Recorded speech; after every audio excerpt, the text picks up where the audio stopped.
जय हो जाग तारानी, जय हो दुख हरानी।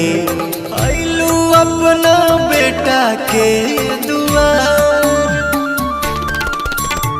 हाई हम पुजरिया रखी नजरिया। सुखी रहे पूरा परिवार। एहो पंडित जी शंख बजावा, सब जन मैया पे फूल बरसावा। मैया के चुनरी ओढ़ाओ रे, हरी हरी चूड़ी चढ़ाओ रे।